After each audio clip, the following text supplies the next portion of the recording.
L'automne de 1789 s'abattait sur Mantes-la-Jolie comme une malédiction. Les feuilles mortes tournoyaient dans les rues pavées, portées par un vent glacial qui venait de Paris, à 40 kilomètres de là, chargé des échos lointains de la Révolution. Les cloches de la collégiale Notre-Dame sonnaient les heures avec une mélancolie qui semblait annoncer la fin d'un monde.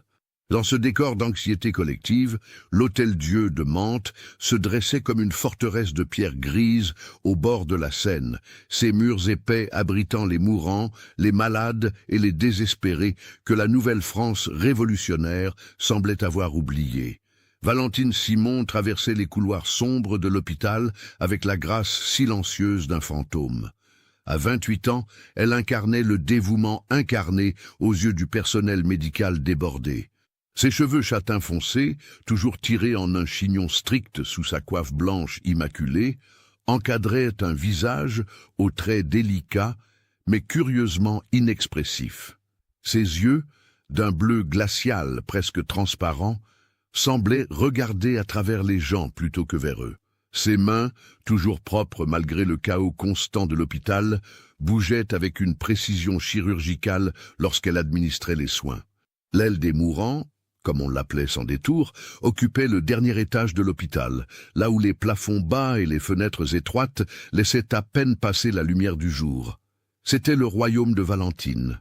15 lits alignés contre les murs de pierre suintant d'humidité, remplis de vieillards abandonnés par leurs familles, de mendiants ramassés dans les rues, de paysans venus mourir loin de leurs terres ravagées par les émeutes. L'odeur y était suffocante, un mélange de sueur rance, d'urine, de pourriture et de quelque chose d'autre, quelque chose de plus subtil que personne ne pouvait vraiment identifier. Une odeur douceâtre et métallique qui s'accrochait aux narines. « Madame Simon, le vieil Étienne respire à peine », murmura sœur Marguerite, une religieuse corpulente dont le visage bouffi trahissait l'épuisement chronique. Elle venait d'entrer dans l'aile, portant un plateau de bouillon tiède que personne ne toucherait. Valentine se tourna lentement, son expression demeurant parfaitement neutre. « J'arrive immédiatement, ma sœur. » Le lit numéro 7 abritait Étienne Lacroix, un ancien maréchal ferrant de 72 ans, dont le corps décharné avait déjà l'apparence d'un cadavre. Ses yeux vitreux fixaient le plafond noirci par des décennies de fumée de chandelle. Sa respiration était un râle humide, irrégulier, chaque inspiration semblant lui coûter un effort surhumain. Valentine s'approcha, posa sa main fraîche sur le front brûlant du vieil homme. « Étienne, » murmura-t-elle d'une voix douce comme du velours, « vous souffrez terriblement, n'est-ce pas ?» Un gémissement étouffé fut la seule réponse. Les doigts squelettiques du vieillard se crispèrent sur le drap crasseux. « Je vais vous soulager, » promit Valentine. De la poche de son tablier, elle sortit une petite fiole de verre brun. Le laudanum, l'opiacé miraculeux extrait du pavot, dilué dans de l'alcool, que les médecins prescrivaient pour tout, la douleur, l'insomnie, la toux, l'anxiété. Dans les mains de Valentine, c'était bien plus qu'un simple analgésique. Sœur Marguerite avait déjà quitté l'aile, trop heureuse d'échapper à cette atmosphère oppressante. Valentine était seule avec les mourants. Elle versa une quantité généreuse de laudanum dans une cuillère en étain, bien plus que la dose habituelle. Ses gestes étaient mécaniques, répétés des dizaines de fois. « Ouvrez la bouche, Étienne. Cela fera disparaître toute la souffrance. » Le liquide ambré coula entre les lèvres gercées du vieil homme. Valentine attendit, observant avec une fascination clinique la transformation qui s'opérait. Les traits crispés par la douleur se détendirent progressivement. La respiration devint plus superficielle, plus espacée. Les pupilles se dilatèrent jusqu'à noyer l'iris. Dans moins d'une heure, Étienne Lacroix aurait rejoint les 30 autres patients qui avaient trouvé la paix sous les soins de Valentine au cours des 8 derniers mois. Elle s'assit sur le tabouret à côté du lit, patiente, ses mains jointes sur ses genoux. Cette attente ne la dérangeait pas. Au contraire, elle trouvait une certaine sérénité dans ces moments suspendus entre la vie et la mort. C'était comme observer une bougie s'éteindre lentement, la flamme vacillant une dernière fois avant de disparaître dans un panache de fumée. Mais Valentine ne se contentait pas d'observer. Dans son esprit méthodique, elle enregistrait déjà les détails, le poids approximatif du corps, l'état de décomposition des tissus, la qualité de la chair. Car ce qui se passerait ensuite, dans l'obscurité du sous-sol après minuit, était son véritable travail, son œuvre. Dehors, la pluie commença à tomber. Un déluge froid et brutal qui tambourinait contre les carreaux fêlés. Les autres patients de l'aile gémissaient dans leur sommeil agité, inconscients qu'un de leurs compagnons d'infortune venait de recevoir sa dernière dose de compassion. À 23 heures, Étienne Lacroix cessa de respirer. Valentine nota l'heure exacte sur un petit carnet qu'elle gardait dans sa poche.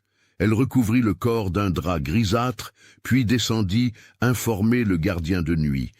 Un homme obtus, nommé Baptiste, qui ne posait jamais de questions tant qu'on lui glissait quelques sous dans la main. « Encore un pour la fosse commune », dit-elle simplement.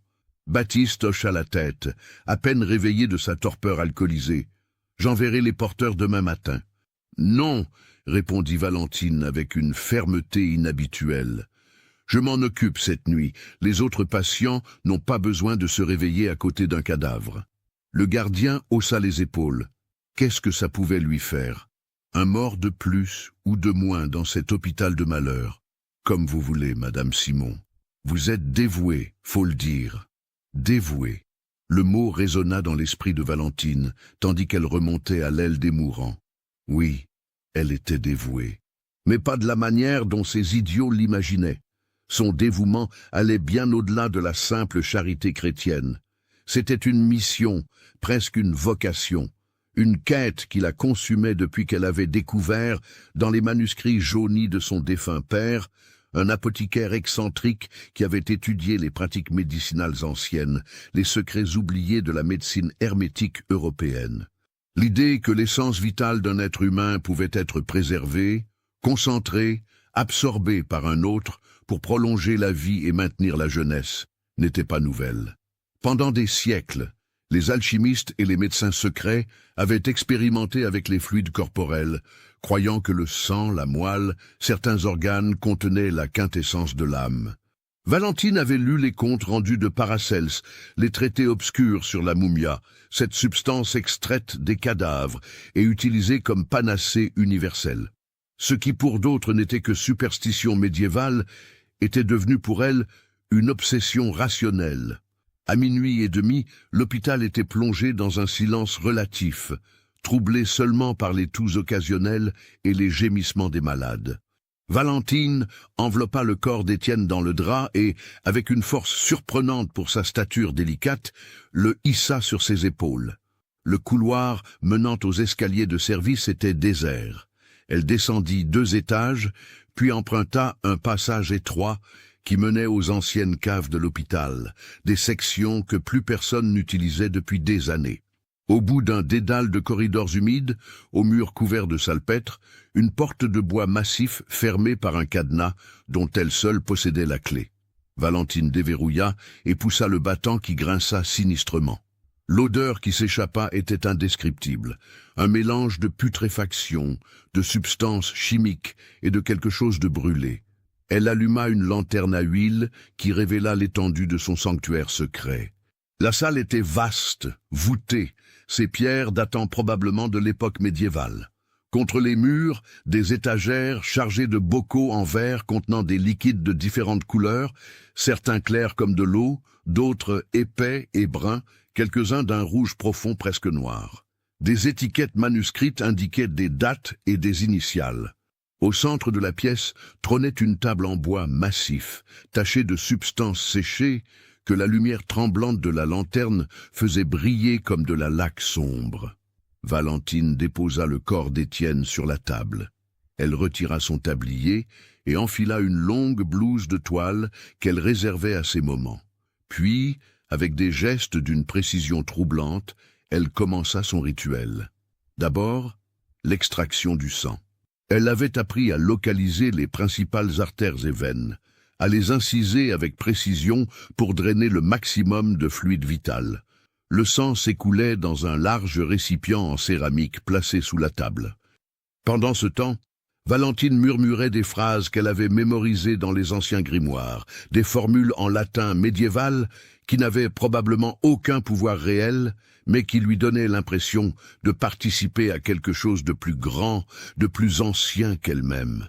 Sanguis vitae essentia animae perme renascatur. Ensuite venait l'extraction de la moelle osseuse des os longs, fémur et humérus principalement. Cette étape était plus laborieuse, nécessitant l'usage d'une scie et d'un maillet. Le bruit résonnait dans la cave, mais Valentine savait que personne ne viendrait. Qui oserait s'aventurer dans ces profondeurs à une heure pareille? Les organes vitaux étaient prélevés ensuite, le cœur, les reins, le foie. Valentine avait développé une technique de dessiccation rapide, utilisant du sel et des herbes qu'elle se procurait au marché. Ces organes séchés étaient ensuite réduits en poudre fine dans un mortier. Le processus complet prenait près de 3 heures. Lorsque Valentine avait terminé, il ne restait du corps d'Étienne Lacroix qu'un squelette partiellement décharné qu'elle rangeait soigneusement dans un renfoncement du mur, derrière une pile de vieux linge moisi. Il y avait déjà 27 autres squelettes dans cette cachette, certains réduits à des ossements blanchis, d'autres encore partiellement momifiés par l'air sec de la cave. Dans des fioles soigneusement étiquetées, Valentine conservait maintenant l'essence d'Étienne. Son sang mélangé à du laudanum et à diverses teintures formait un élixir qu'elle consommerait au cours des prochaines semaines. La moelle osseuse, riche en graisse et en substances vitales selon ses lectures, était dissoute dans de l'alcool fort. Les poudres d'organes étaient mélangées à du miel et du vin, créant une sorte de thériaque personnel. Valentine croyait fermement, avec la conviction délirante d'un esprit brillant mais tordu, que chaque dose absorbée lui transférait un fragment de l'énergie vitale du défunt, que sa jeunesse, sa vitalité, son acuité mentale étaient préservées grâce à cette pratique. À 28 ans, elle avait l'apparence d'une femme de 20 ans. Sa peau restait lisse, ses yeux clairs, son corps vigoureux. Dans son esprit, c'était la preuve irréfutable que sa méthode fonctionnait. La réalité était bien différente. Valentine Simon souffrait de ce que les aliénistes commençaient à peine à identifier comme une forme grave de monomanie, une obsession délirante qui déformait sa perception du monde. Sa jeunesse apparente était simplement le fruit de bons gènes et d'une vie relativement saine, mais son esprit, incapable d'accepter la banalité de la mortalité humaine, s'était réfugié dans cette croyance pseudo-scientifique qui justifiait ses actes monstrueux. Avant de quitter sa cave, Valentine but une petite gorgée de son dernier élixir, celui fabriqué à partir de la vieille Geneviève Arnaud, décédée 3 jours plus tôt. Le liquide était amer, métallique, avec un arrière-goût de décomposition, que le laudanum ne parvenait pas entièrement à masquer. Elle grimaça légèrement, puis sentit une chaleur se répandre dans son corps. Dans son esprit dérangé, c'était l'énergie vitale de Geneviève qui fusionnait avec la sienne. Elle remonta à l'étage, se lava méticuleusement les mains et le visage dans l'eau froide d'une bassine, puis retourna à l'aile des mourants. Le lit numéro 7 était vide maintenant, le matelas de paille déjà préparé pour le prochain occupant. Demain, elle inscrirait dans le registre « Étienne Lacroix, décédé de cachexie terminale, corps transféré à la fosse commune ». Un mensonge de plus parmi des dizaines d'autres. Valentine s'assit près de la fenêtre étroite qui donnait sur la Seine. L'aube commençait à pointer, teintant le ciel de nuances grises et roses. Au loin, on pouvait apercevoir les toits de Paris et, dans son imagination, entendre les échos de la Révolution qui grondaient comme un orage permanent. La France changeait, le monde ancien mourait. Dans ce chaos, qui se soucierait de quelques vieillards disparus dans un hôpital de province, elle ouvrit son carnet et nota « Numéro 28, Étienne L. Qualité satisfaisante, extraction complète ». Puis elle referma le carnet et le glissa dans sa poche, juste au moment où sœur Marguerite entrait pour la relève du matin. « Mon Dieu, Valentine, vous n'êtes pas rentrée chez vous? Vous allez vous épuiser. » Valentine sourit faiblement, un sourire qui n'atteignait jamais ses yeux. « Les malades ont besoin de nous, ma sœur. Le sommeil peut attendre. » Sœur Marguerite secoua la tête avec admiration. « Vous êtes une sainte, Valentine, une véritable sainte, une sainte. » Si seulement elle savait. Valentine détourna le regard vers la fenêtre, observant les premières lueurs du jour chasser les ombres de la nuit. Dans quelques heures, un nouveau patient arriverait pour occuper le lit numéro 7. Le cycle continuerait. Sa mission continuerait. Car dans l'esprit torturé de Valentine Simon, elle n'était pas une meurtrière. Elle était une pionnière, une exploratrice des frontières entre la vie et la mort, une héritière des anciens alchimistes qui cherchaient l'immortalité. Les mourants dont elle accélérait le départ étaient condamnés de toute façon. Elle ne faisait qu'abréger leur souffrance tout en préservant quelque chose de leur existence. C'était, dans sa logique perverse, un acte de miséricorde suprême. Mais les ombres s'allongeaient à l'hôtel-dieu de Mantes. Des rumeurs commençaient à circuler parmi le personnel. Trop de décès dans l'aile de Valentine, trop de corps disparus sans trace, des murmures de fantômes dans les couloirs, de présence dans les caves. Et bientôt, très bientôt, quelqu'un viendrait poser les questions que Valentine redoutait depuis le début. La tempête approchait. Mais pour l'instant, dans la lumière grise de l'aube, Valentine Simon était encore intouchable, protégée par le chaos d'une époque où la mort était si omniprésente qu'un cadavre de plus ou de moins ne faisait aucune différence. Ou du moins, c'est ce qu'elle croyait. D'où me suivez-vous? Laissez un commentaire. Le 15 octobre 1789, un cabriolet boueux s'arrêta devant le portail de l'hôtel-dieu de Mantes. Le cocher, un homme bourru au visage tanné par le vent, descendit pour ouvrir la portière. Une jeune femme en sortit, tenant fermement une petite valise en cuir écorné. Elle avait 22 ans, mais son visage pâle et ses yeux cernés lui donnaient l'apparence de quelqu'un qui avait vieilli prématurément. Elle s'appelait Adélaïde Beaumont, et elle arrivait de Vendée, cette région de l'ouest de la France, qui commençait déjà à s'embraser dans une guerre civile, qui allait bientôt devenir l'un des chapitres les plus sanglants de la Révolution. Adélaïde avait fui les massacres, les villages incendiés, les champs rougis de sang où républicains et royalistes s'entretuaient avec une sauvagerie primitive. Sa famille, des petits propriétaires terriens sympathisant des idées révolutionnaires, avait été décimée lors d'un raid nocturne mené par une bande de paysans enragés qui les accusaient d'être des traîtres. Son père, pendu à un chêne, sa mère et ses 2 jeunes sœurs égorgées dans leur sommeil. Adélaïde n'avait survécu que parce qu'elle passait cette nuit-là chez une tante dans le village voisin. Avec les quelques économies qu'elle avait pu rassembler, elle était partie vers le nord, vers Paris, espérant y trouver refuge et un nouveau départ. Mais Paris était elle-même au bord du gouffre, la ville bouillonnante de colère populaire et de tensions politiques. Un médecin charitable lui avait parlé de l'hôtel-dieu de Mantes qui cherchait désespérément du personnel. Adélaïde n'avait aucune formation médicale, mais elle savait lire et écrire, un luxe rare pour une femme de sa condition. Et elle était prête à apprendre. Surtout, elle avait besoin d'un toit, d'un salaire, d'une raison de continuer à vivre quand tout ce qui donnait un sens à son existence avait été anéanti. Le directeur de l'hôpital, le docteur Henri Gaultier, était un homme corpulent au visage rougeau, perpétuellement essoufflé et débordé. Il reçut Adélaïde dans son bureau encombré de registres et de documents administratifs. « Mademoiselle Beaumont », dit-il en feuilletant la lettre de recommandation qu'elle lui avait tendue. « Vos références sont, minces. Vous n'avez jamais travaillé dans un hôpital. »« Non, monsieur », répondit Adélaïde d'une voix ferme malgré sa nervosité. « Mais j'apprends vite, et je n'ai pas peur du travail difficile. » Gaultier la scruta par-dessus ses petites lunettes rondes.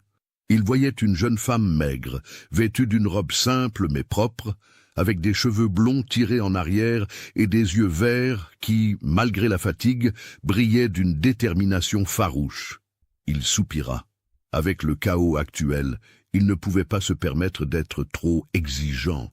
La moitié de son personnel avait fui vers des destinations plus sûres, et ceux qui restaient étaient épuisés jusqu'à la moelle. « Très bien, dit-il finalement. Vous commencerez comme aide-soignante. Le salaire est modeste, mais vous serez logé et nourri. Vous travaillerez sous la supervision de nos infirmières les plus expérimentées. Merci, monsieur le docteur, répondit Adélaïde, un soupir de soulagement lui échappant. Ne me remerciez pas trop vite, avertit Gaultier avec un sourire amer. Ce n'est pas un travail facile. Vous verrez des choses qui vous hanteront. La mort est notre compagne quotidienne ici. Adélaïde hocha la tête. Elle avait déjà vu la mort de près, de manière brutale et intime. Rien dans cet hôpital ne pourrait être pire que les images gravées dans sa mémoire. Le docteur Gaultier appela une domestique pour conduire Adélaïde à sa chambre. Une petite cellule au dernier étage du bâtiment, à peine plus grande qu'un placard, avec un lit étroit, une table branlante et une cruche d'eau. Mais c'était un refuge, et pour Adélaïde, c'était suffisant. Le lendemain matin, elle commença son service. On l'assigna d'abord aux cuisines, où elle aida à préparer les bouillons insipides et les potages d'orge destinés aux malades. Puis on l'envoya dans différentes salles pour changer les draps souillés, vider les bassins, nettoyer les plaies purulentes des patients. Le travail était exactement aussi éprouvant que Gaultier l'avait prévenu. L'odeur omniprésente de maladie et de décomposition, les gémissements constants des souffrants, la vue des corps ravagés par la tuberculose, la gangrène, la syphilis, tout cela aurait brisé un esprit moins endurci. Mais Adélaïde avait déjà été brisée une fois. Cette fois, elle se reconstituait fragment par fragment. C'est lors de sa 3e journée qu'elle rencontra Valentine Simon.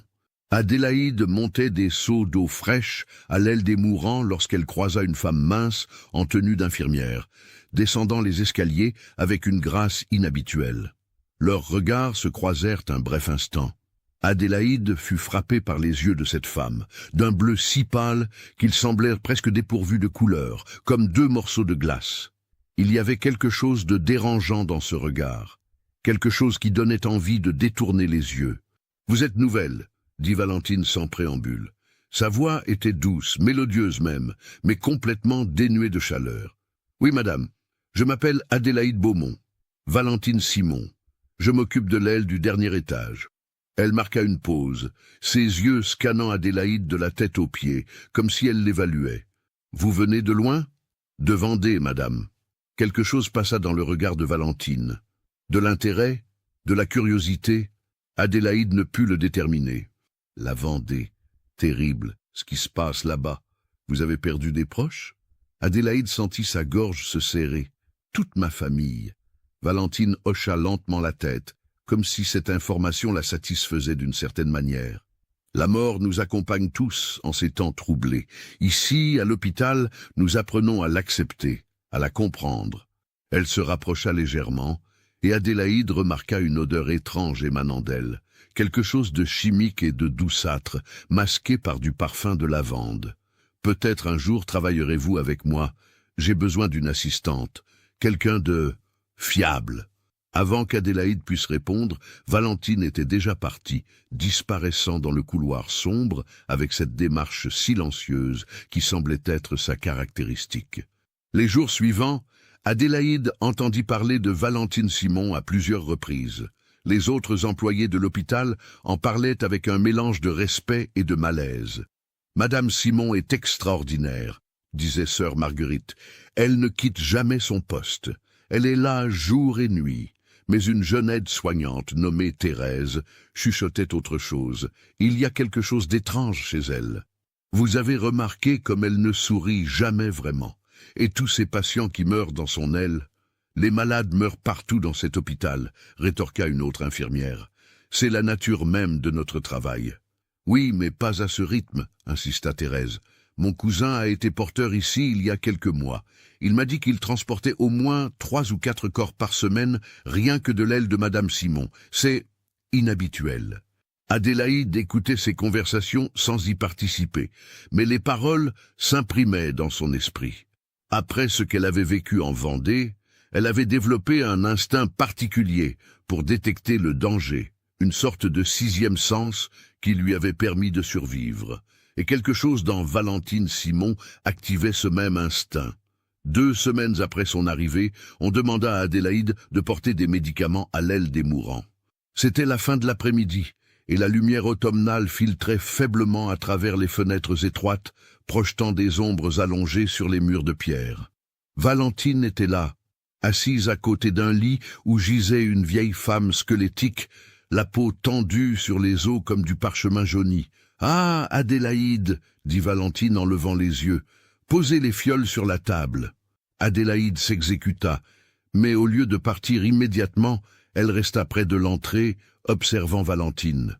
L'infirmière versait quelque chose dans une cuillère, du laudanum probablement, et le faisait couler entre les lèvres de la vieille femme avec une douceur presque maternelle. « Elle souffre beaucoup, » expliqua Valentine sans que personne ne lui ait posé de questions. « Les derniers jours sont toujours les plus difficiles. »« Comment savez-vous qu'elle n'a plus que quelques jours ?» demanda Adélaïde, surprise de sa propre audace. Valentine tourna vers elle son regard de glace. « L'expérience. Après tant d'années à côtoyer la mort, on apprend à reconnaître ses signes avant-coureurs. » Elle se leva, rangeant la fiole de laudanum dans sa poche. « Vous êtes curieuse, Adélaïde. C'est une bonne qualité. Ou dangereuse, selon les circonstances. » Le ton de Valentine n'était pas menaçant, mais il y avait quelque chose dans sa manière de prononcer ces mots qui fit frissonner Adélaïde. Elle marmonna une excuse et quitta rapidement l'aile. Cette nuit-là, incapable de dormir, Adélaïde descendit à la cuisine pour se faire une tisane. Le silence de l'hôpital nocturne était oppressant, seulement troublé par les toux lointaines et les gémissements occasionnels. Alors qu'elle remontait vers sa chambre, une tasse fumante à la main, elle aperçut une silhouette au bout du couloir du 2e étage. C'était Valentine, portant quelque chose enveloppé dans un drap. La charge semblait lourde, car même Valentine, malgré sa force apparente, avançait avec difficulté. Elle se dirigeait vers les escaliers qui menaient aux caves. Adélaïde se plaqua contre le mur, son cœur battant la chamade. Qu'est-ce que Valentine pouvait bien transporter à cette heure? Et pourquoi vers les caves? L'instinct de survie d'Adélaïde lui criait de retourner dans sa chambre, de fermer la porte et de ne jamais poser de questions. Mais une autre partie d'elle, celle qui refusait de vivre dans l'ignorance, celle qui avait déjà payé le prix de ne pas voir les signes avant-coureurs du danger, la poussait à suivre. Elle attendit que Valentine disparaisse dans la cage d'escalier, puis, pieds nus pour ne faire aucun bruit, elle commença à la suivre. Chaque marche grinçait faiblement sous son poids. La lumière de la lanterne de Valentine dansait sur les murs humides, créant des ombres monstrueuses. Adélaïde devait rester suffisamment loin pour ne pas être vue, mais suffisamment près pour ne pas perdre sa trace. Elles descendirent bien plus bas que les caves ordinaires. Adélaïde n'avait même pas conscience que l'hôpital possédait des niveaux si profonds. L'air devenait de plus en plus froid et humide, chargé d'odeurs de moisissure et d'autres choses qu'elle ne pouvait identifier. Soudain, la lumière de la lanterne s'immobilisa. Adélaïde se figea, retenant son souffle. Elle entendit le cliquetis d'une clé dans une serrure, puis le grincement d'une porte s'ouvrant. La lumière disparut à l'intérieur. Adélaïde attendit quelques instants, qui lui parurent des heures. Puis, rassemblant tout son courage, elle avança jusqu'à la porte entr'ouverte. À travers la fente, elle pouvait voir une partie de la salle illuminée par la lanterne de Valentine. Ce qu'elle vit lui glaça le sang dans les veines. Valentine déposait son paquet sur une grande table au centre de la pièce. Elle défit le drap, révélant le corps nu d'une vieille femme, celle-là même à qui Valentine administrait du laudanum quelques heures plus tôt. Le cadavre était déjà raide, la peau cirée sous la lumière tremblante. Mais ce n'était pas la présence du corps qui horrifia Adélaïde. C'était ce qui se trouvait autour, les étagères chargées de bocaux remplis de liquide sombre, les instruments chirurgicaux disposés méthodiquement sur une table adjacente. Et surtout, dans un renfoncement du mur que la lanterne éclairait partiellement, l'accumulation de formes blanches qui ne pouvaient être que des os, des squelettes humains, empilés comme du bois de chauffage. Adélaïde porta une main à sa bouche pour étouffer un cri. Son corps entier tremblait, elle voulait fuir, courir aussi loin que possible, mais ses jambes refusaient de lui obéir. Valentine commença son rituel. Adélaïde, paralysée par l'horreur et une fascination morbide, ne pouvait détacher son regard de la scène. Elle vit Valentine inciser les artères du cadavre avec une précision chirurgicale, laissant le sang s'écouler dans un récipient. Elle l'entendit murmurer des phrases en latin, comme une prière ou une incantation. Elle la vit utiliser des outils pour extraire des organes, les placer dans des bocaux, les traiter avec des substances chimiques. C'était un cauchemar éveillé, une vision d'enfer que son esprit refusait d'accepter comme réelle. Mais c'était réel, terriblement, indubitablement réel. Adélaïde ne sut jamais combien de temps elle resta là, figée dans l'obscurité du couloir, à observer ce spectacle monstrueux. Ce fut seulement lorsque Valentine commença à ranger ses instruments qu'Adélaïde réalisa qu'elle devait partir immédiatement avant que l'infirmière ne sorte et ne la découvre. Elle remonta les escaliers aussi silencieusement et rapidement que possible, son cœur cognant si fort qu'elle craignait qu'on ne l'entende dans tout l'hôpital. Elle atteignit sa chambre, claqua la porte et la verrouilla, puis s'effondra sur son lit, tremblante et en sueur. Que venait-elle de voir? Valentine Simon était... À quoi? Une meurtrière? Une folle, une sorte de sorcière pratiquant des rituels impies. Adélaïde se souvenait des rumeurs sur les disparitions de patients, les murmures sur le nombre élevé de décès dans l'aile de Valentine. Ce n'était pas de simples coïncidences. C'était une série de meurtres méthodiques, suivis de profanation, cannibalisme. Le mot résonna dans l'esprit d'Adélaïde. Cannibale. Valentine Simon était une cannibale. Une dévoreuse de chair humaine, déguisée en infirmière charitable. Adélaïde passa le reste de la nuit éveillée, recroquevillée dans son lit, sursautant au moindre bruit. Qu'allait-elle faire? Qui pourrait-elle prévenir? Le docteur Gaultier? Les autorités? Mais qui la croirait? Elle n'était qu'une nouvelle employée sans expérience, tandis que Valentine était une infirmière respectée depuis des années. Si Adélaïde l'accusait sans preuve, c'est elle qui serait considérée comme folle. Et puis, il y avait autre chose. Si Valentine découvrait qu'Adélaïde savait, qu'est-ce qui l'empêcherait de faire d'elle sa prochaine victime? À l'aube, Adélaïde avait pris une décision. Elle devait rassembler des preuves irréfutables, qui ne pourraient être ignorées ou balayées. Elle devait infiltrer le monde secret de Valentine, comprendre l'étendue de ses crimes, puis frapper au moment opportun. C'était dangereux, peut-être même suicidaire. Mais Adélaïde avait appris en Vendée que face à la barbarie, le silence était complice. Elle avait survécu au massacre pour une raison. Peut-être était-ce pour cela, pour arrêter cette monstruosité avant que d'autres innocents ne disparaissent dans le ventre de la bête. Lorsque le matin vint et qu'Adélaïde descendit pour son service, Valentine était déjà là, dans le réfectoire, buvant tranquillement une tisane. Leurs regards se croisèrent. « Bien dormi, Adélaïde ?» demanda Valentine avec un sourire léger qui ne toucha pas ses yeux glacés. « Oui, merci » mentit Adélaïde, forçant sa voix à rester stable. Valentine inclina légèrement la tête, comme si elle évaluait la sincérité de cette réponse. « Parfait, le docteur Gaultier m'a demandé de vous prendre comme assistante. Vous commencerez à travailler avec moi cet après-midi. » Le monde sembla s'arrêter autour d'Adélaïde. Travailler avec Valentine, être à ses côtés dans cette aile de la mort, sachant ce qu'elle faisait dans les profondeurs de la nuit. « Je serai honorée », réussit-elle à articuler. Valentine se leva, posant sa tasse vide. « Je l'espère. » Elle s'approcha d'Adélaïde, si près que celle-ci pouvait sentir cette odeur étrange qui émanait toujours d'elle. « Parce que je n'ai besoin que de personnes en qui je peux avoir une confiance absolue, une confiance totale. Vous comprenez ?» Adélaïde hocha la tête, incapable de parler. « Bien !» conclut Valentine avant de s'éloigner, laissant Adélaïde seule avec ses pensées terrifiées et la certitude grandissante qu'elle venait de mettre les pieds dans une toile d'araignée dont elle ne pourrait peut-être jamais s'échapper. Si cette histoire macabre vous a donné des frissons, partagez-la avec un ami qui aime les contes d'horreur. L'après-midi du 2 novembre 1789 marqua un tournant dans l'histoire secrète de l'Hôtel-Dieu de Mantes.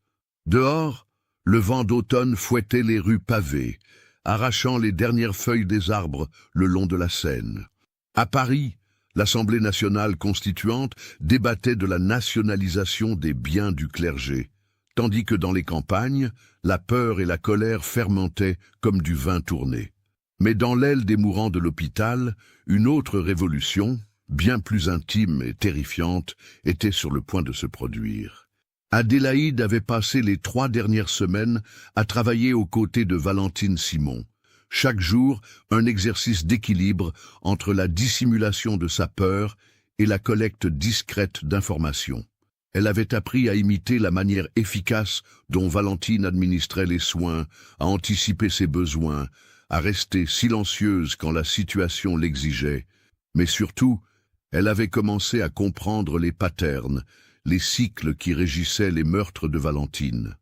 Un nouveau patient mourait environ tous les 4 à 5 jours, toujours des vieillards, toujours en phase terminale de maladies diverses. Valentine attendait généralement la nuit, quand l'hôpital était le plus calme, pour leur administrer la dose fatale de laudanum. Le lendemain matin, elle inscrivait le décès dans le registre avec une mention laconique « mort naturelle due à », suivie d'un diagnostic médical quelconque. Personne ne vérifiait, personne ne posait de questions. Dans le chaos de l'époque, les morts se confondaient dans une masse anonyme. Adélaïde avait discrètement consulté les registres des 8 derniers mois. 32 décès enregistrés dans l'aile de Valentine, mais elle savait maintenant que le nombre réel était plus élevé. Car Valentine ne notait pas tous les corps. Certains disparaissaient purement et simplement comme s'ils n'avaient jamais existé. Des vagabonds sans famille, des mendiants sans nom, des réfugiés perdus dans le tumulte révolutionnaire. Personne ne les réclamait, personne ne les cherchait. Mais il y avait un problème croissant que même Valentine ne pouvait plus ignorer. Les squelettes s'accumulaient dans sa cave secrète. Adélaïde avait réussi à retourner discrètement dans les profondeurs lors d'une autre nuit, profitant d'un moment où Valentine était occupée à l'étage avec une urgence médicale. Ce qu'elle avait découvert avait confirmé ses pires craintes.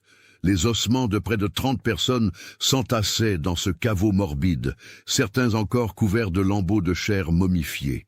L'odeur de décomposition était insupportable, même pour quelqu'un d'habitué aux puanteurs de l'hôpital. Et puis il y avait les bocaux, des centaines de bocaux sur les étagères remplis de substances organiques en divers états de préservation.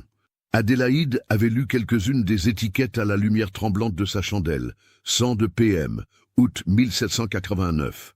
Moelle de JL, septembre 1789. Tissu cardiaque de FR, octobre 1789. Une pharmacopée de l'horreur, un inventaire minutieux de cannibalisme méthodique. Ce que Adélaïde cherchait, c'était une preuve tangible qu'elle pourrait présenter aux autorités. Un document, un témoignage, quelque chose qui lierait irréfutablement Valentine à ses crimes. Mais Valentine était méticuleuse. Elle ne laissait rien au hasard. Ses notes personnelles, si elle en tenait, devaient être cachées quelque part. C'est alors qu'Adélaïde se souvint d'un détail. Dans la cave, il y avait un petit bureau dans un coin, partiellement dissimulé derrière une armoire. Lors de sa première visite, elle n'avait pas eu le temps de l'explorer. Il fallait qu'elle y retourne. L'occasion se présenta le 2 novembre, justement. C'était le jour des morts, une fête normalement marquée par les prières et les visites au cimetière. L'hôpital était exceptionnellement calme, beaucoup d'employés ayant obtenu quelques heures de congé pour rendre hommage à leurs défunts. Valentine elle-même devait assister à une réunion avec le docteur Gaultier et plusieurs administrateurs pour discuter des besoins croissants en médicaments. Adélaïde saisit sa chance. Elle attendit que Valentine quitte l'aile, puis se glissa rapidement vers les escaliers menant aux caves. Son cœur battait si fort qu'elle craignait qu'on ne l'entende. Chaque ombre semblait receler une menace. Chaque craquement du vieux bâtiment résonnait comme un avertissement. Elle atteignit la porte de la cave secrète. Le cadenas était fermé, évidemment. Mais Adélaïde avait prévu ce détail. Lors d'une de ses précédentes explorations nocturnes, elle avait pris une empreinte de la serrure dans de la cire. Un serrurier discret de Mantes lui avait fabriqué une copie de la clé. Un vieil homme qui ne posait pas de questions tant qu'on le payait. La clé tourna dans la serrure avec un clic satisfaisant. Adélaïde poussa la porte et entra, une lanterne à la main. L'odeur la frappa immédiatement, cette puanteur douceâtre et métallique qui imprégnait chaque pierre de cette salle maudite. Elle se dirigea droit vers le bureau. Il était recouvert d'une fine couche de poussière, comme si Valentine ne l'utilisait plus régulièrement. Adélaïde ouvrit les tiroirs un par un, des feuilles vierges, des plumes d'oie, un encrier à moitié vide. Puis, dans le tiroir du bas, caché sous une pile de vieux journaux révolutionnaires, elle le trouva.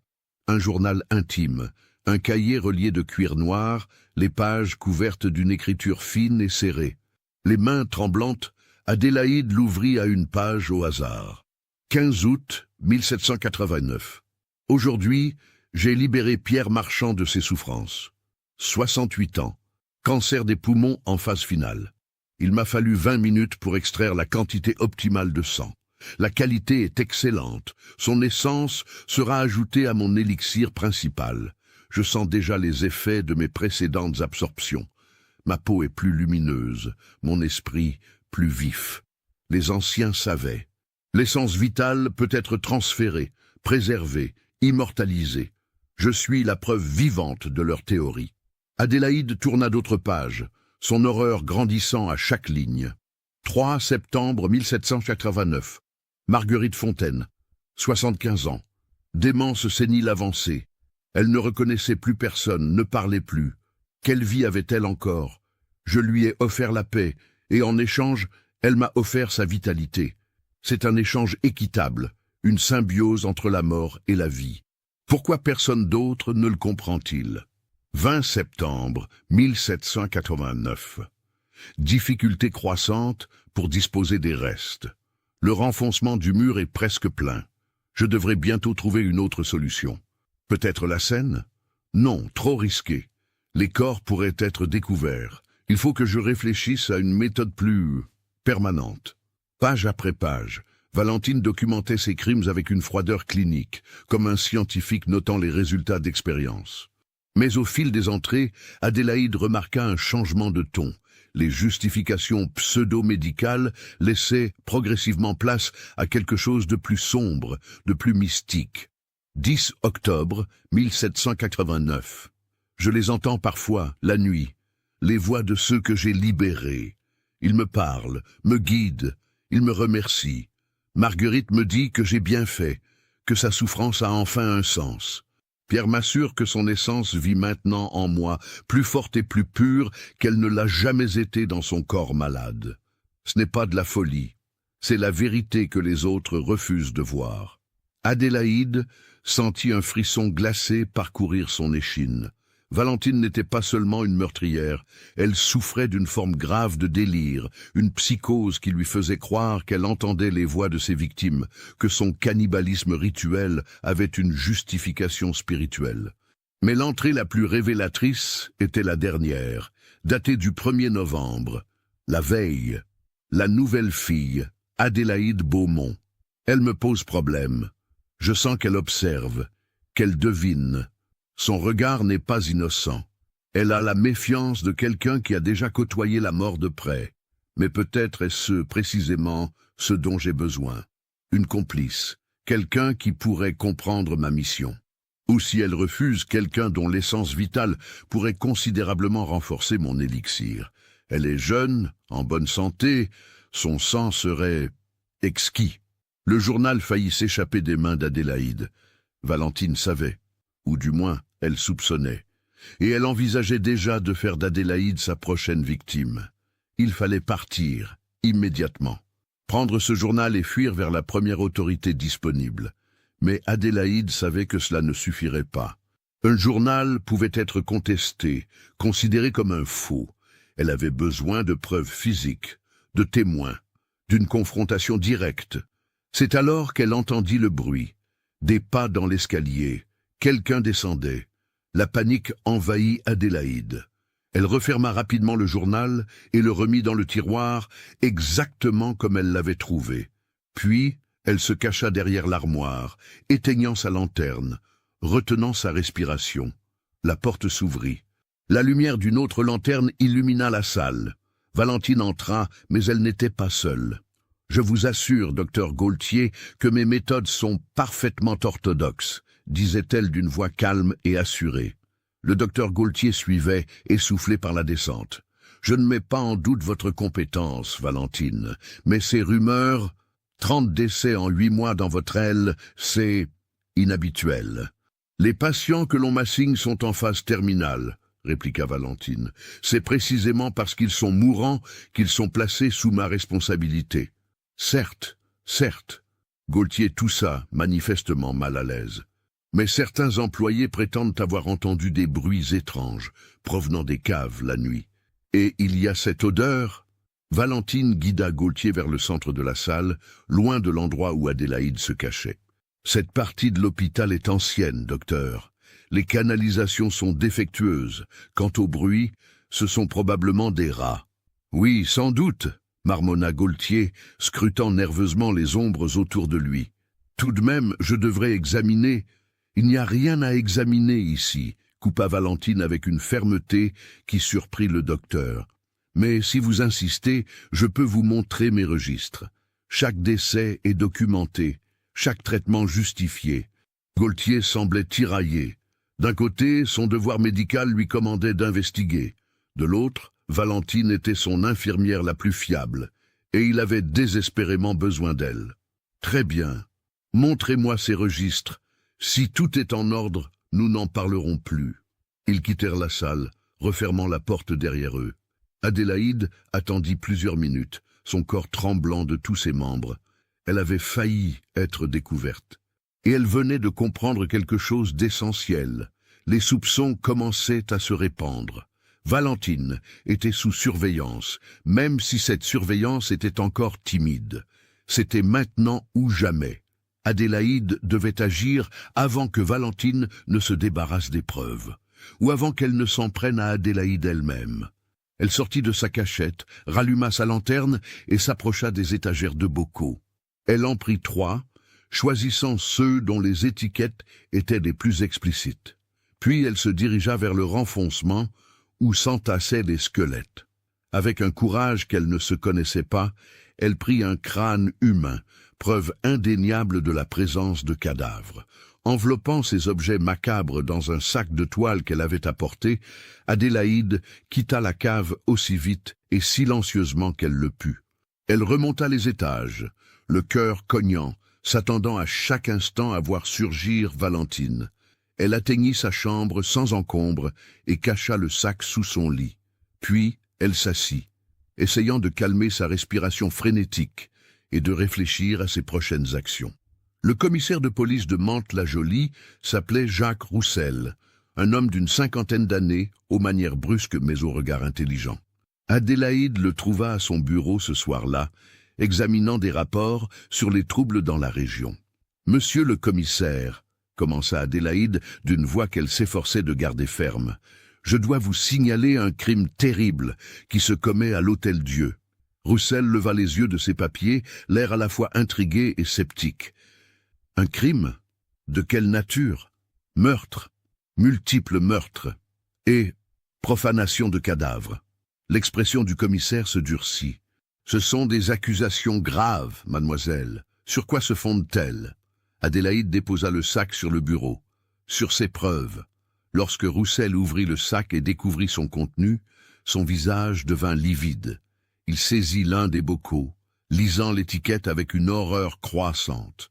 Puis il examina le crâne, ses doigts tremblant légèrement. « Bon Dieu, murmura-t-il, d'où viennent ces objets ? D'une cave secrète sous l'hôpital.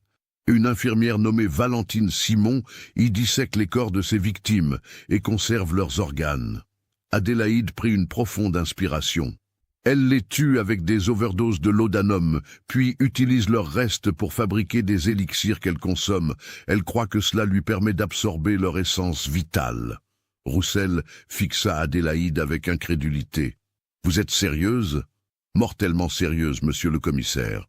J'ai vu les squelettes d'au moins 30 personnes dans cette cave. J'ai lu son journal où elle documente ses crimes. » Le commissaire se leva, faisant les 100 pas dans son bureau. « Si ce que vous dites est vrai, Il s'interrompit, regardant à nouveau les bocaux. « Il faut que je voie cet endroit de mes propres yeux. Nous partirons demain matin avec mes hommes. »« Demain pourrait être trop tard, » insista Adélaïde. « Valentine est suspicieuse.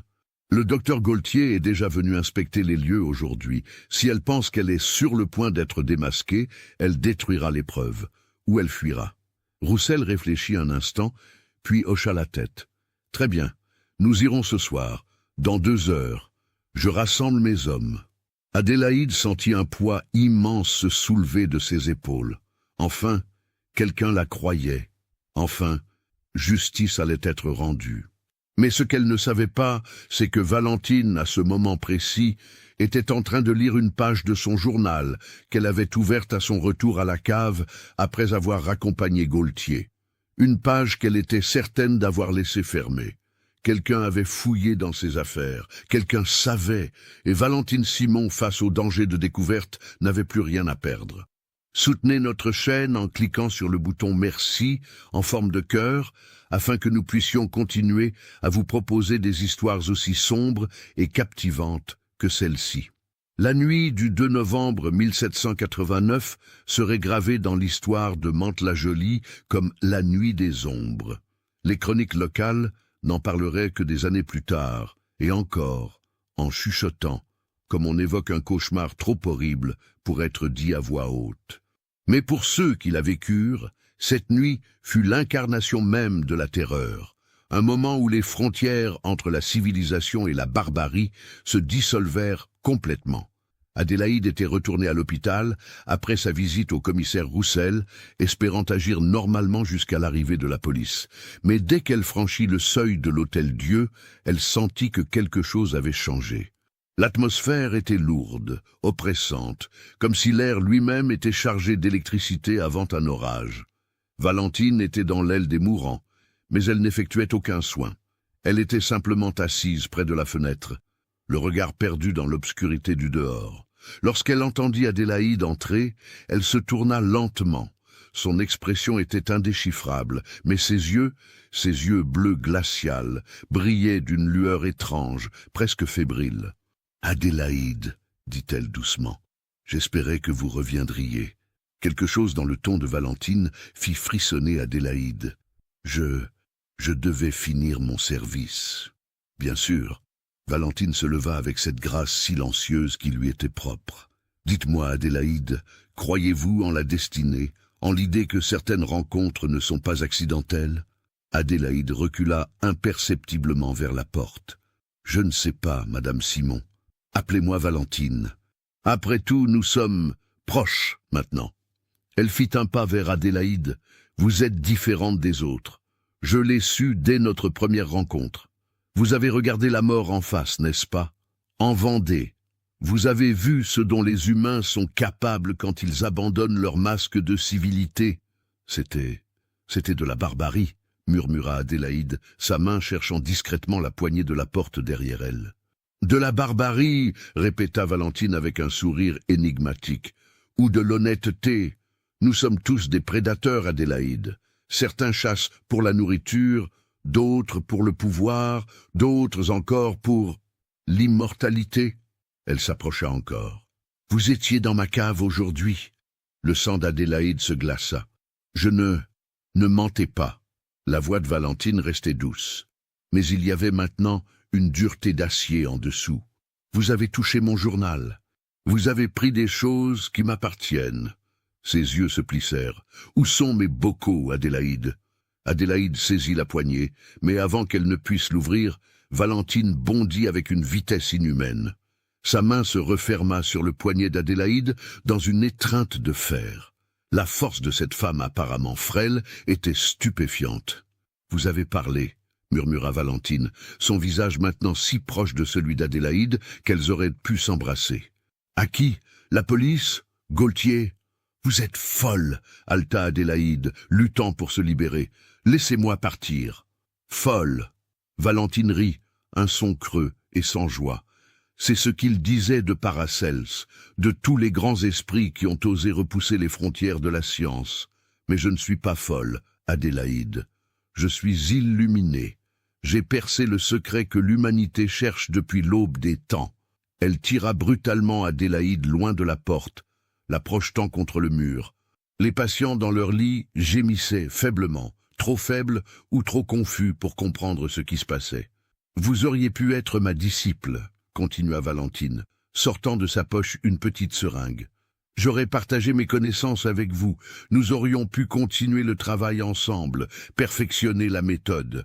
Mais vous avez choisi la trahison. » Adélaïde vit la seringue et comprit immédiatement son contenu. Du laudanum. Une dose massive, certainement létale. La même arme que Valentine avait utilisée sur ses 30 autres victimes. « Non !» Adélaïde repoussa Valentine avec toute la force du désespoir.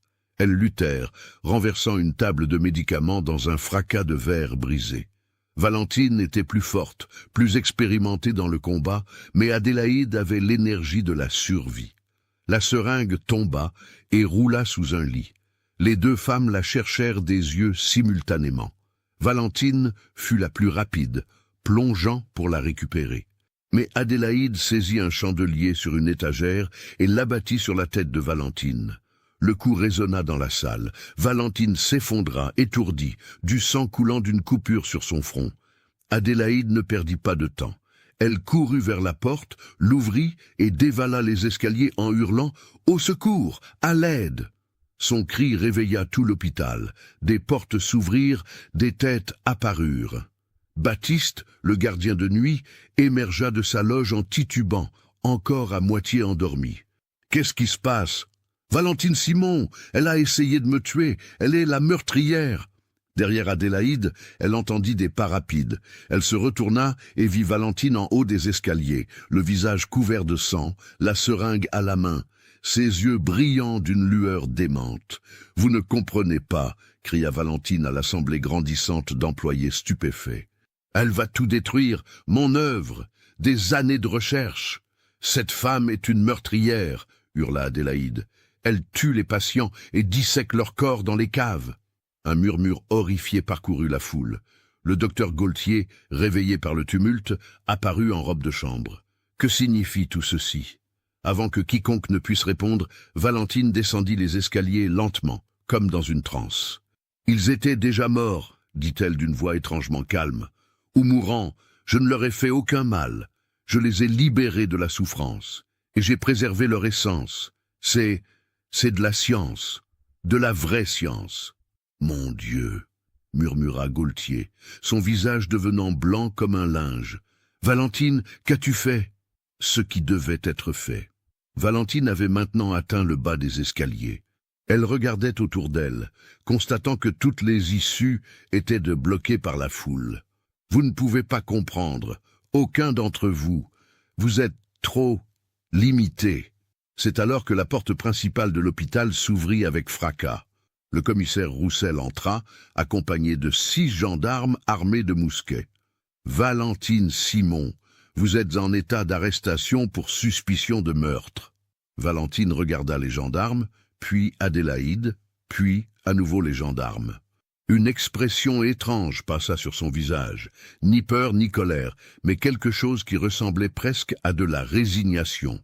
« Vous voulez des preuves ?» dit-elle soudain. « Je vais vous en donner, suivez-moi. » Et avant que quiconque ne puisse la retenir, Valentine se mit à courir, non pas vers les sorties, mais vers les escaliers menant aux caves. Les gendarmes la poursuivirent, suivis par Roussel, Gaultier, Adélaïde et une partie du personnel de l'hôpital, tous formant une procession cauchemardesque descendant dans les profondeurs. Valentine les mena directement à sa cave secrète. Elle ouvrit la porte elle-même, son visage maintenant étrangement serein, presque illuminé. « Voici mon sanctuaire, mon laboratoire, le lieu où j'ai accompli ce que les alchimistes cherchaient depuis des siècles. » La lumière des lanternes révéla l'horreur dans toute son ampleur. Les bocaux sur les étagères, le renfoncement rempli de squelettes, la table tachée de sang, les instruments chirurgicaux. L'odeur était tellement insupportable que plusieurs personnes vomirent immédiatement. « Seigneur tout-puissant !» murmura Roussel, son visage verdâtre. « C'est un charnier. »« Non !» insista Valentine. « C'est un temple dédié à la conquête de la mort elle-même. Elle s'approcha de ses étagères, caressant les bocaux avec une tendresse presque maternelle. Chacun d'eux vit encore en moi. Leurs essences sont préservées, immortalisées. Grâce à eux, je ne vieillirai jamais. Je ne mourrai jamais. Tu es complètement folle, murmura Gaultier, les larmes coulant sur ses joues. Valentine, comment as-tu pu? Parce que j'ai osé, répondit Valentine en se tournant vers lui. Parce que j'ai regardé au-delà des conventions morales absurdes. La mort n'est qu'un passage, une transformation. J'ai simplement appris à canaliser cette transformation. Roussel fit un signe à ses hommes. Arrêtez-la. Mais au moment où les gendarmes s'avançaient, Valentine saisit l'une de ses fioles les plus grandes sur l'étagère. Un liquide épais et rouge sombre, son élixir principal, fabriqué à partir du sang de dizaines de victimes, mélangé au laudanum et à diverses substances chimiques. « Et si je ne peux pas avoir l'immortalité, dit-elle calmement, alors je rejoindrai ceux que j'ai libérés. » Avant que quiconque ne puisse l'arrêter, elle porta la fiole à ses lèvres et but d'un trait. Le laudanum agit rapidement. En quelques secondes, les jambes de Valentine se dérobèrent sous elle. Elle s'effondra sur le sol de pierre, des convulsions secouant son corps. Gaultier se précipita vers elle, essayant de la stabiliser, mais il était déjà trop tard. La dose était massive, bien plus que ce qu'un corps humain pouvait supporter. Les yeux de Valentine, ces yeux de glace qui avaient observé tant de morts avec détachement, fixèrent le plafond. Ses lèvres bougèrent, formant des mots inaudibles. Adélaïde, malgré toute l'horreur qu'elle ressentait, se pencha pour entendre. « Il m'appelle », murmura Valentine, un sourire étrange sur ses lèvres. « Tous, il m'appelle. Enfin, je vais comprendre. » Puis ses yeux se fixèrent, son corps cessa de trembler, et Valentine Simon, l'infirmière cannibale de l'Hôtel-Dieu de Mantes, mourut sur le sol de sa propre chambre d'horreur, entourée des restes de ses victimes. Le silence qui suivit fut absolu. Personne n'osait parler. Ils étaient tous là, témoins d'une folie qui dépassait l'entendement humain, d'un mal qui s'était caché sous le masque de la compassion. Ce fut Roussel qui brisa finalement le silence. « Faites venir un médecin légiste. Et des ouvriers, il faut identifier ces pauvres âmes. » Il regarda Adélaïde. « Vous, mademoiselle Beaumont, vous avez fait preuve d'un courage remarquable. Sans vous, cette monstruosité aurait continué. » Mais Adélaïde ne se sentait pas courageuse. Elle se sentait vidée, brisée par ce qu'elle avait découvert. Elle regarda le corps de Valentine, cette femme qui avait cru pouvoir vaincre la mort en la dévorant, et ne ressentit ni triomphe ni soulagement. Seulement une tristesse immense pour toutes les vies perdues, pour toutes les âmes consumées par l'obsession d'une seule personne. Les gendarmes commencèrent à sécuriser la scène. On fit sortir tout le monde, sauf le commissaire et le médecin légiste. Alors que Adélaïde remontait les escaliers avec les autres, elle jeta un dernier regard en arrière. Dans la lumière tremblante des lanternes, la cave ressemblait vraiment à un tombeau. Un tombeau où Valentine Simon s'était enterrée elle-même, pierre après pierre, crime après crime, jusqu'à ce qu'il ne reste plus aucune issue. La chasse était terminée. Mais les échos de cette nuit résonneraient pendant des années. Le procès de Valentine Simon, ou plutôt le procès post-mortem de ses crimes, puisque l'accusée elle-même avait échappé à la justice terrestre, débuta le 20 novembre 1789. Mais il ne ressemblait à aucun procès ordinaire. Comment juger une morte? Comment punir quelqu'un qui s'était déjà infligé la sentence ultime? L'affaire devint rapidement un casse-tête juridique et politique pour les nouvelles autorités révolutionnaires. Le comité révolutionnaire local, fraîchement formé et anxieux de démontrer sa compétence, décida de mener une enquête approfondie. Non seulement pour identifier les victimes, mais aussi pour comprendre comment une telle monstruosité avait pu se produire pendant si longtemps sans être détectée. Car c'était là la véritable question qui hantait les esprits. Pendant 8 mois, une femme avait assassiné méthodiquement des dizaines de personnes au cœur d'une institution médicale, et personne n'avait vu, personne n'avait su, ou plutôt, personne n'avait voulu voir. L'enquête révéla une vérité dérangeante. Les signes avaient toujours été là. Le nombre anormalement élevé de décès dans l'aile de Valentine, les rumeurs parmi le personnel, les bruits dans les caves, les disparitions inexpliquées. Mais dans le chaos de la Révolution, dans un hôpital débordé et sous-financé, dirigé par un docteur épuisé et un personnel réduit, ces signaux d'alarme avaient été ignorés, rationalisés, minimisés. Le docteur Henri Gaultier fut interrogé pendant des heures. Il émergea de ces interrogatoires un homme brisé, vieilli de 10 ans en quelques semaines. Je savais qu'elle était intense, avait-il admis, les larmes aux yeux. Mais elle était si compétente, si dévouée. Je me disais que son dévouement compensait son caractère étrange. Comment aurais-je pu imaginer? Il ne termina pas sa phrase. Comment aurait-il pu imaginer qu'une infirmière était en réalité une cannibale méthodique? Personne ne pouvait imaginer une chose pareille. L'identification des victimes fut un travail macabre et ardu.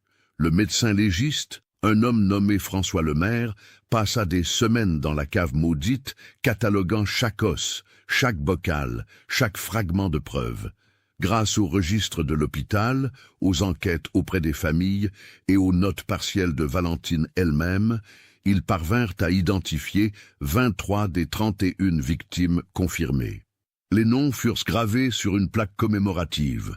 Étienne Lacroix, maréchal Ferrand, Marguerite Fontaine, couturière, Pierre Marchand, boulanger, Geneviève Arnaud, sans profession, et 19 autres, des vies ordinaires, des gens qui avaient eu le malheur d'être vieux, malades, seuls, au mauvais endroit et au mauvais moment. 8 victimes ne purent jamais être identifiées. C'étaient probablement des vagabonds, des réfugiés fuyant les troubles, des gens sans famille ni attache que personne ne viendrait réclamer.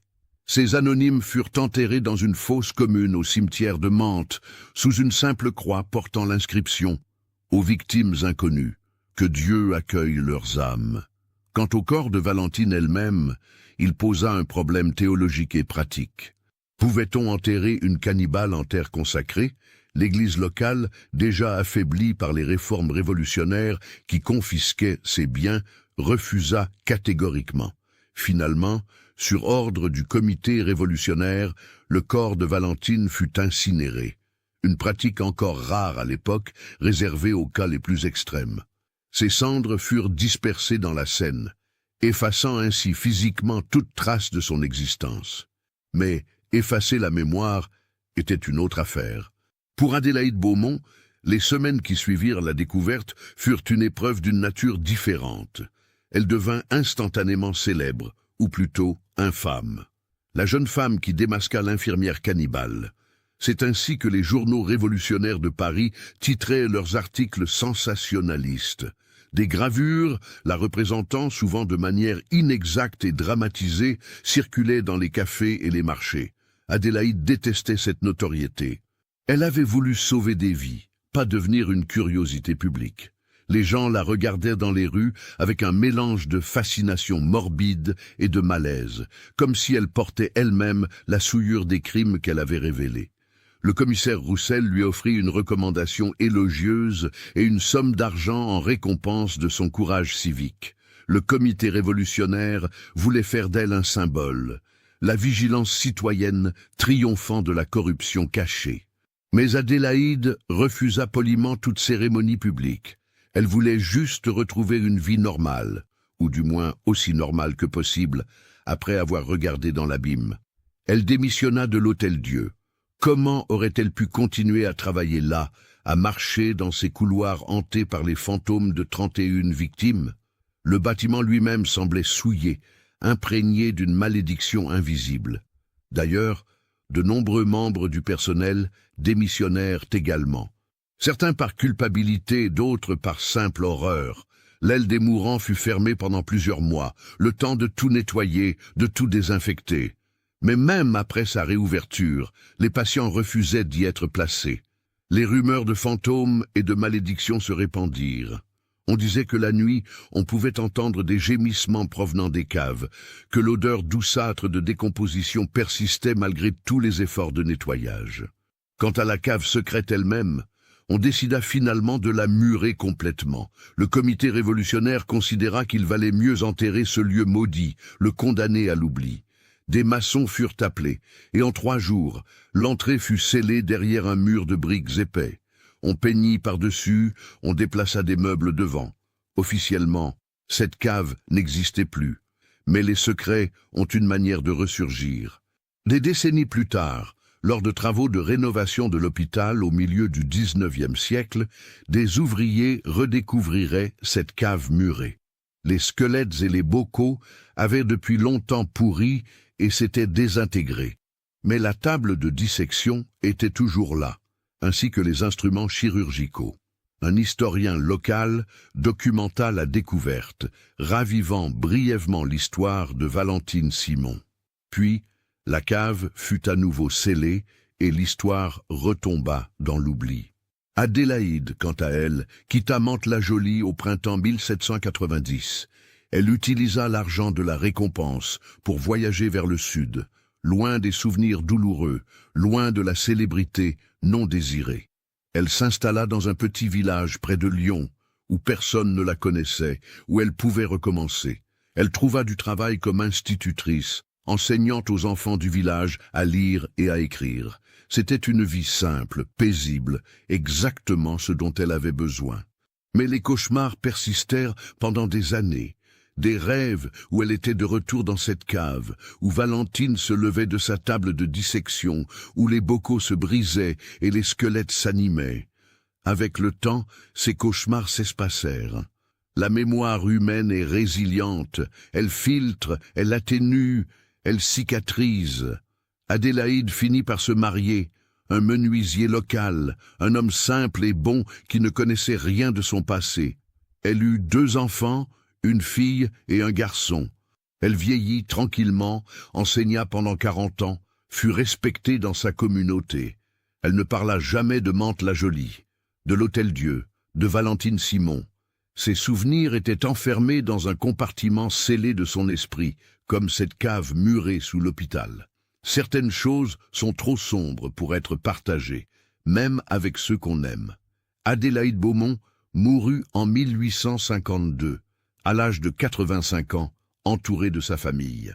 Sur son lit de mort, alors que sa conscience flottait entre ce monde et le suivant, elle murmura quelque chose que personne ne comprit vraiment. Les ombres ont enfin disparu. Peut-être voyait-elle enfin Valentine dans quelque royaume post-mortem. Peut-être trouvait-elle une réconciliation, une compréhension que la vie ne leur avait jamais permise. Ou peut-être étaient-ce simplement les divagations d'un esprit mourant, donnant un sens là où il n'y en avait pas. En France, l'histoire de Valentine Simon devint un cautionary tale, un conte moral raconté pour illustrer les dangers de l'obsession et du fanatisme pseudo-scientifique. Elle fut comparée à d'autres figures historiques sombres. Gilles de Retz, le compagnon de Jeanne d'Arc devenu tueur en série, la bête du Gévaudan, les empoisonneuses de la cour du roi Soleil. Des criminologues et des aliénistes du XIXe siècle étudièrent de son cas, essayant de comprendre sa psychologie. Était-elle une psychopathe née, une victime de trauma infantile, une monomaniaque délirante? Les théories abondaient, mais la vérité était probablement plus complexe qu'aucune explication unique ne pourrait l'encapsuler. Ce qui était certain, c'est que Valentine Simon croyait sincèrement en sa mission. Elle n'était pas une sadique qui prenait plaisir à la souffrance. Dans son esprit tordu, elle était une pionnière, une exploratrice des frontières ultimes de la vie et de la mort. Elle avait transformé sa peur de la mortalité en une quête obsessionnelle qui avait fini par la consumer complètement. L'ironie finale était évidente.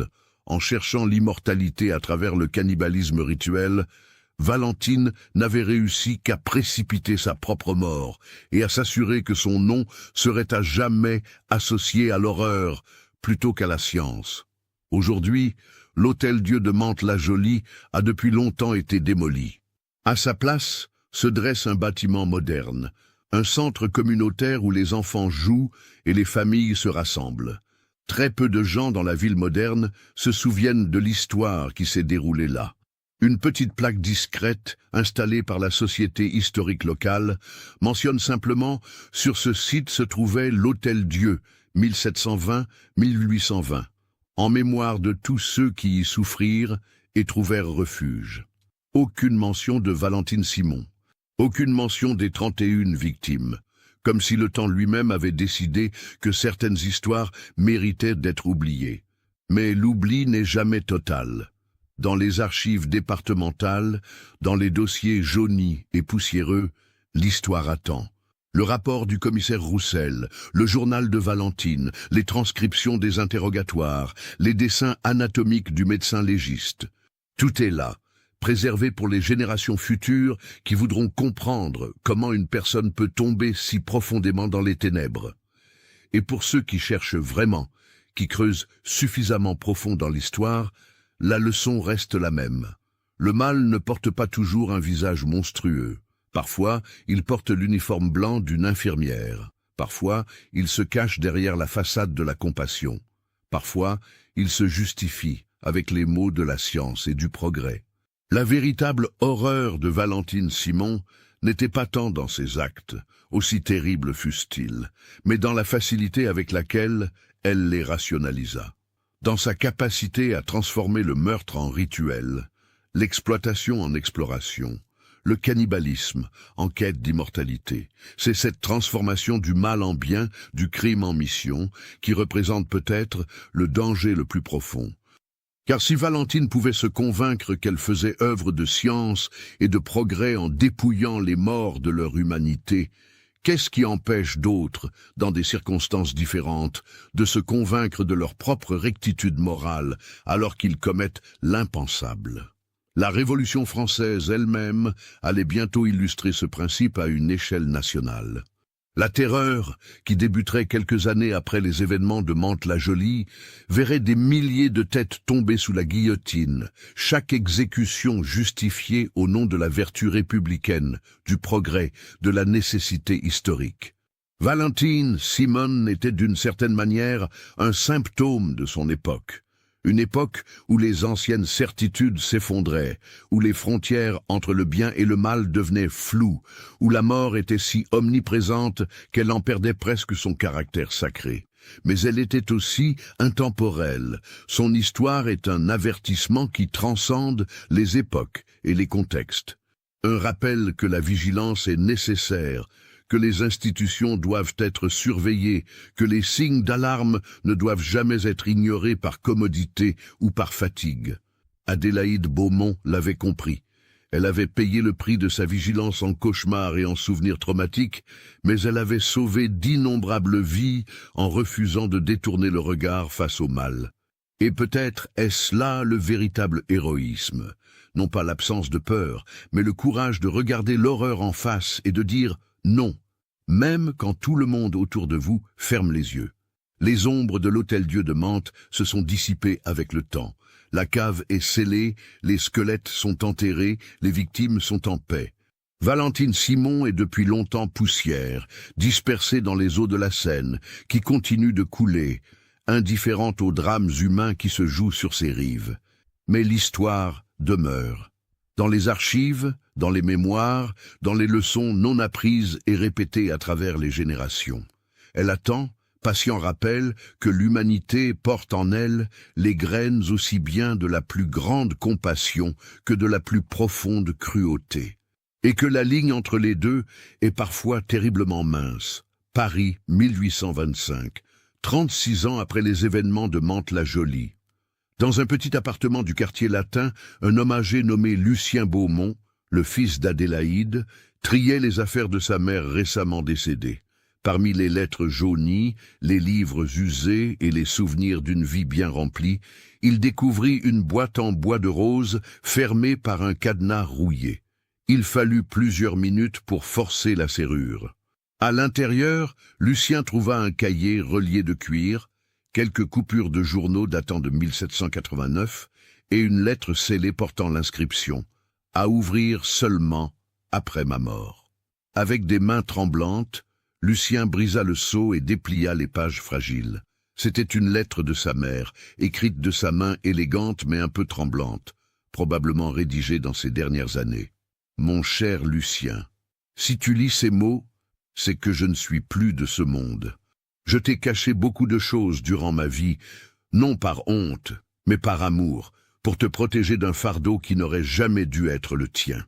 Mais maintenant que je suis parti, je crois que tu mérites de connaître la vérité sur qui était ta mère avant de devenir ta mère. Dans ma jeunesse, j'ai été témoin d'horreurs qui ont façonné tout ce que je suis devenu. J'ai vu le mal absolu porter le masque de la compassion. J'ai appris que les monstres ne ressemblent pas toujours à des monstres. Parfois, ils ressemblent à des infirmières dévouées. Les documents dans cette boîte racontent une histoire que j'ai gardée secrète pendant plus de 50 ans. Une histoire qui s'est déroulée dans un hôpital de Mantes-la-Jolie à l'aube de la Révolution. Une histoire de folie, de meurtre et de la fine ligne qui sépare la science de la barbarie. Je ne te demande pas de faire quoi que ce soit avec ces informations. Peut-être voudras-tu les détruire, effacer cette part sombre de notre histoire familiale. Peut-être voudras-tu les préserver comme un rappel que la vigilance est le prix de la civilisation. Ce que je veux que tu saches, c'est que j'ai essayé de vivre une vie bonne après avoir vu tant de mal. J'ai essayé d'enseigner la bonté, la compassion, la vigilance à des centaines d'enfants. J'ai essayé de transformer les ténèbres que j'ai côtoyées en lumière pour les autres. J'espère avoir réussi, au moins un peu. J'espère que toi, ton frère, et tous les enfants que j'ai enseignés porteraient cette lumière dans le monde, longtemps après que mon nom sera oublié. Avec tout mon amour éternel, ta mère, Adélaïde. Lucien lut et relut la lettre, puis ouvrit le cahier. C'était un compte-rendu détaillé de tout ce qui s'était passé. Un témoignage écrit de première main par Adélaïde elle-même, probablement dans les semaines qui avaient suivi les événements. Chaque détail était là. Les soupçons initiaux, la découverte de la cave, la confrontation finale. Les coupures de journaux confirmaient l'histoire. Des titres sensationnalistes de gazettes parisiennes, l'infirmière cannibale de Mantes, horreur à l'Hôtel-Dieu, 30 victimes dévorées, la folle qui croyait trouver l'immortalité dans les cadavres. Lucien passa la nuit entière à lire, horrifié, mais incapable de s'arrêter. Lorsque l'aube arriva, il comprenait enfin certaines choses sur sa mère, ses cauchemars occasionnels, son insistance sur l'importance de la vérité, sa méfiance envers les figures d'autorité non surveillées, sa compassion farouche pour les vulnérables. Elle avait porté ce secret toute sa vie. Elle avait transformé un trauma en force, une horreur en motivation. Elle était devenue exactement ce que Valentine Simon aurait pu être si elle avait choisi la lumière plutôt que les ténèbres. Lucien prit une décision. Il ne détruirait pas ces documents, mais il ne les publierait pas non plus. Il les conserverait, les préserverait, les transmettrait, car l'histoire, même, surtout, les parties sombres, méritaient d'être rappelées. Il emballa soigneusement les documents, les plaça dans une enveloppe scellée et les déposa aux Archives nationales avec instruction qu'ils ne devaient pas être ouverts avant 50 ans. Pour les historiens futurs, écrivit-il dans la note d'accompagnement, pour que nous n'oublions jamais. Et ainsi, l'histoire de Valentine Simon et d'Adélaïde Beaumont fut préservée, attendant patiemment dans les profondeurs des archives, attendant le moment où l'humanité serait prête à affronter à nouveau cette vérité dérangeante sur sa propre nature. Un étudiant en histoire, écrivant sa thèse sur les crimes médicaux pendant la Révolution française, tomba par hasard sur une boîte poussiéreuse aux archives départementales des Yvelines. À l'intérieur, le témoignage d'Adélaïde, les rapports de police, les articles de journaux. Il passa des mois à vérifier chaque détail, à corroborer chaque fait. L'histoire était vraie, incroyablement, horrifiantement, mais vraie. Sa thèse fit sensation dans les cercles académiques. Des conférences furent organisées, des documentaires furent produits.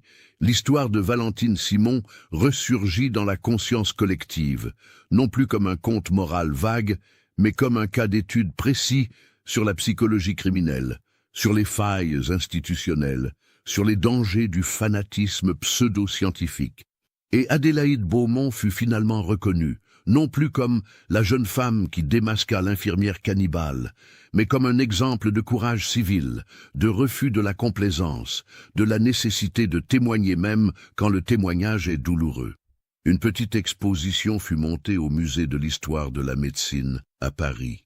Parmi les objets présentés, une copie du journal de Valentine, les rapports du médecin légiste et une photographie du XXe siècle montrant la plaque commémorative aux victimes au cimetière de Mantes. Les visiteurs passaient devant, certains horrifiés, d'autres fascinés, tous remués d'une manière ou d'une autre. Car l'histoire de Valentine Simon n'était pas juste une histoire d'horreur historique. C'était un miroir tendu à l'humanité, reflétant ses pires possibilités et ses plus grands courages. Et dans ce miroir, ceux qui regardaient vraiment pouvaient voir une vérité inconfortable, que Valentine Simon n'était pas si différente du reste d'entre nous. Elle avait commencé avec les mêmes peurs, la peur de vieillir, de mourir, de disparaître. Mais au lieu de les affronter avec humilité, elle les avait laissés se transformer en obsession. Et cette obsession, nourrie par l'isolement intellectuel et l'absence de garde-fous moraux, était devenue monstrueuse. Nous portons tous en nous les mêmes peurs. Ce qui nous sépare des monstres, c'est le choix conscient et quotidien de la compassion sur la cruauté, de la vérité sur la rationalisation, de l'humilité sur l'arrogance. Adélaïde Beaumont avait fait ce choix, encore et encore, même quand cela mettait sa vie en danger. C'est ce qui faisait d'elle une héroïne, non pas parce qu'elle était exceptionnelle, mais précisément parce qu'elle était ordinaire, une jeune femme ordinaire qui avait choisi l'extraordinaire acte de ne pas détourner le regard. Et peut-être est-ce là le véritable legs de cette histoire terrible, non pas l'horreur de ce que Valentine a fait, mais l'espoir incarné par ce qu'Adélaïde a choisi. Car dans chaque époque, dans chaque société, il y aura des Valentine Simon, des personnes dont les obsessions et les délires les mèneront vers les ténèbres. Mais il y aura aussi des Adélaïde Beaumont, des personnes ordinaires qui choisiront de témoigner, de résister, de dire la vérité même quand elle est dangereuse. Le combat entre ces deux forces, la descente dans l'ombre et la lutte vers la lumière, définit l'histoire humaine. Il se joue dans les grands événements comme dans les petits choix quotidiens, dans les hôpitaux et les palais, dans les rues et les foyers. L'histoire de l'Hôtel-Dieu de Mantes nous rappelle que nous sommes tous, d'une certaine manière, des gardiens. Gardiens les uns des autres, gardiens de la vérité, gardiens de notre propre humanité face aux ténèbres qui nous tentent tous.